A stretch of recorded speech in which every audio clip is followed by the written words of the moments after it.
that he began to tell me. We continued our conversation after he said this, and I said to him, I said, Lord, you spoke to me not too long ago, and a couple months back, actually it was my last video, and he said to me that Donald Trump was a decoy. And so I was saying, well, okay, so Donald Trump's a decoy. The majority of the evangelical church is going to vote for him.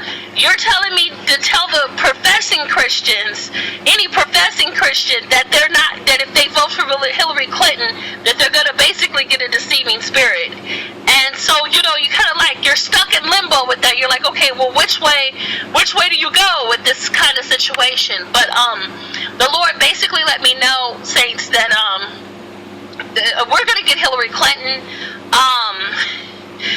And I know this is like a blow to a lot of people. I've even had some conversations with my intercessory team, and I told you guys I've a team is tight little small circle of other seasoned prophets that God has joined us together to help prepare the body of Christ for his return. And we've been discussing things that we've been seeing, and God has been sharing with us and how to get the truth out, because it's such a small group of us right now. It's a remnant. Basically, the body of Christ is a remnant. I mean, the majority of the church saints has fallen away. They're being deceived. But I just want to put a small, just a small information out there. You guys can take and pray about this and do what you want with it. But this is what, was given to me in regards to the whole thing with Donald Trump, and why the Lord had said to me a couple of months ago that he's a decoy.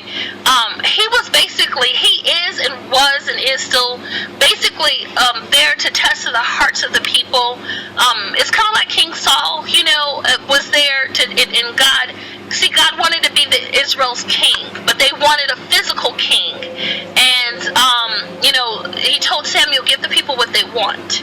And it was to test the hearts of the people.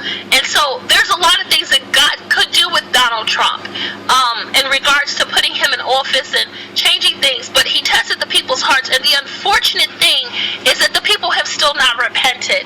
We still have not repented. In fact, the fatal mistake that the church has made with Donald Trump is that they have made him into an idol. They made him into an idol. They're still more focused on the man than focused on God. They're still more focused on, okay, we want more time, because people want to be in their comfort zone. Nobody wants to believe that judgment is coming to America. Nobody wants to be torn out of their comfort zone.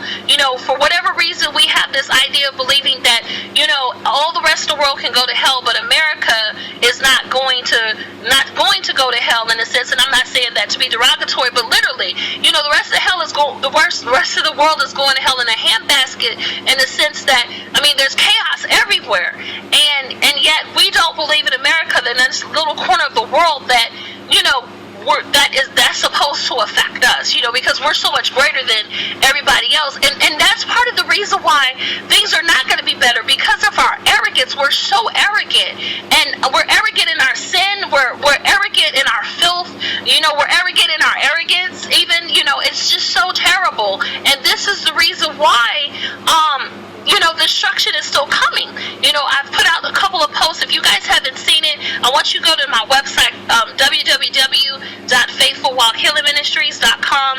I want you to click on the right-hand side where it says Watchman on the Wall. I had put out 2 words, in case you haven't seen it, over the last couple of months that the Lord has given me, where the Lord allowed me to see some things about Obama, about chaos coming, some things about the state of Pennsylvania before it unfolded, about tent revivals happening around the country. The Lord's giving me some very specific words.